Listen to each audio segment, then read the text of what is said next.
What's going on, everybody? Welcome to Strikeout Beer, quick beer reviews with your pals, Alan Rapid I'm Rapid Dave. You're just trying to plow through that quick. I am. I'm Alan. Today, special beer. This is Clear the Fridge edition. Now, This beer has been in my fridge, I think confirmed for like 2 years, right? At least. No. You don't think so? 2 years. It hasn't been. We had this beer when Francis was part of the show, and it hasn't been 2 years since he's been part of the show. I thought I got this one from Zach and Scott. No. We went through and we did a whole series on the Dogfish head beers. Okay. And we did the 30, the 60, and the 90. Oh. I bought this at a local beer and wine liquor store. Ooh. This is Dogfish Head 90-minute Imperial IPA.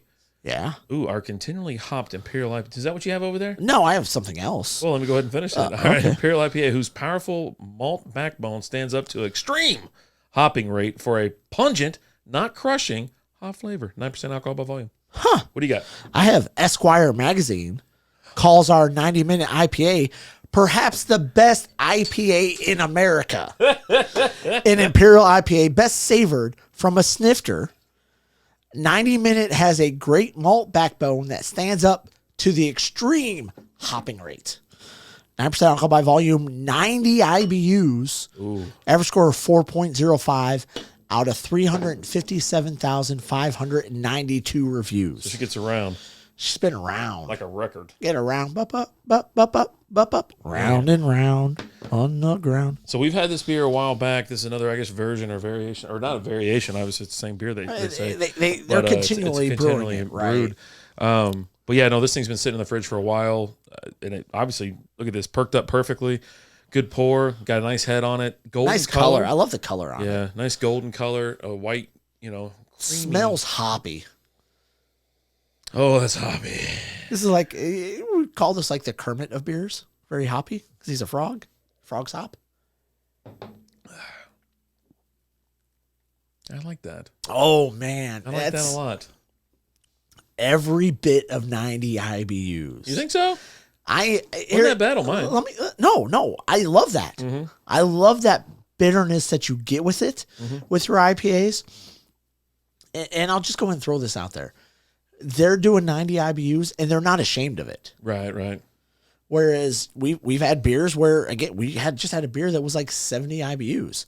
It didn't taste it at all. Mm-hmm. It was very smooth. We've had beers that are over 100 IBUs that are very smooth. Right. They're trying to hide those IBUs, that bitterness. No. Embrace it in all its glory. There are people out there that love that bitterness that you get with your IPAs, right? That's what makes it stand out from different beers is that bitterness that you're getting with it. So yeah, bring the bitterness on. Sometimes you just want that, right? I had to look at the bottle. I enjoy it. I had to look at the bottle because it's one of the. It looks skinny, right? I was like, are we getting shortchanged here? Where it's like a 16.9 or 12 or 11.9, 12, or right? Whatever. Yes, 12. Yeah. What's that? It's the Icelandic beers. They're like 10.8, 10.2 or something like that. But they're in cans. Yeah, you're losing a little bit in the little shorties, and that looks skinny. But the cans look the same size. Like, put it next to another one. It's a little bit shorter. A little bit shorter. We'll do a video on that sometime. Total runs. No baseball. No, we're not talking baseball. We're talking about. So cheers to you, pal. Mazel, good things. Yeah. If we've learned anything from cheersing and watching beer documentaries and things like that, you always got to make eye contact. Here's the thing. I can go to Beerland, Germany, and I won't offend anybody because I'm going to lock in hardcore on that eye contact. Oh, no thanks. Would you go to Oktoberfest? Yes. You would? Yes. I don't think I would. Why? I think it's too crowded. I think I would do everything else, like I'd go around the country, visit all the different breweries, all the different styles of beer, things like that. But I think Oktoberfest would be too much for me. But just because I get out of hand, I drink way too fast, right? Even though it's low ABV beers, I'd go bonkers. They are, but just say you did it. Okay. Right? You want to check boxes? Right. Okay. You want to check a box, right? You're a beer drinker. You do a beer podcast. Go to Oktoberfest. Yeah, I want to. I think it'd be neat just for like a day. Because then I'm going to sleep the rest of the week. It's not going to be, yes, it will be packed, but it's not going to be that packed because they limit the number of people that can get in there. Right. And you got to get tickets for that way in advance and things like that to the events. So, yeah, but you know what? Here's the other thing I know about you. After you've had a couple, you're a man of the people after you've had a few. You're walking around, slapping hands, giving hugs, slapping asses, having a good time. So, yeah, for the first 20 minutes, you might be a little nervous. But after that, you're going to be walking around going, Guten Tag. So I should pregame is what you're saying. I'd be out and I'll be fine. You'll be great. But we digress. Yeah. 90-minute IPA the color is beautiful on it. Dogfish Head is one of those breweries that was just kind of, I think they were a little bit ahead of their time when they first started. There's documentaries out there about them and things like that. They had a show on like Discovery or something like that about that brewer and like him traveling around the world, traveling around the U.S. and getting hops from all over the place and things like that, and just really want to set themselves apart and things. And they definitely have. Dogfish Head is one of those breweries that if I'm getting a beer from there, I know it's going to be great quality beer. Even though with a lot of their stuff now, they're more mass produced now, right?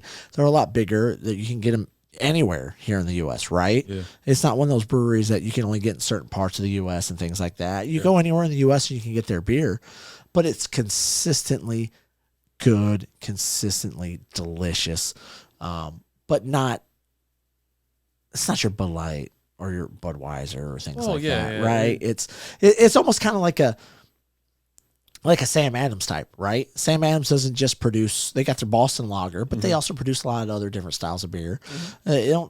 They still fall under the craft beer, I think. They're small breweries. They still do, but they're still, but they're a bigger microbrew, and I would consider Dogfish Head that as well. Right, absolutely. So, and like you said, you haven't had a bad beer from them. Neither have I. You know, it's the beers that we had. Even the Slightly Mighty is one of my favorite go-tos, especially when I'm trying to dresses down. You had that Sunday during the Ranger Roundup. Yeah, it's like one of those things where it's low calorie, low carb, and it's a lot of flavor. And that's, something when people start talking about light beer or talking about this and that, they miss that flavor. Yeah. But, that they don't skimp on. It's quite delicious, to be honest. And then just cut the cows. Yeah. That's all I want you to do.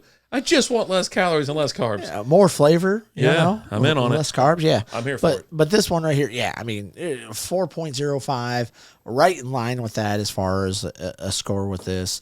This is a great beer, but this is also one of those beers that you can get and let sit for a year. Right. And drink it, and it's still going to be delicious. This is one of those beers that can age, and it's going to be good. You can get it fresh, you can get it aged. No matter when you drink it, it's going to be good. Yeah. So, thumbs up for me for sure. Thumbs up here too.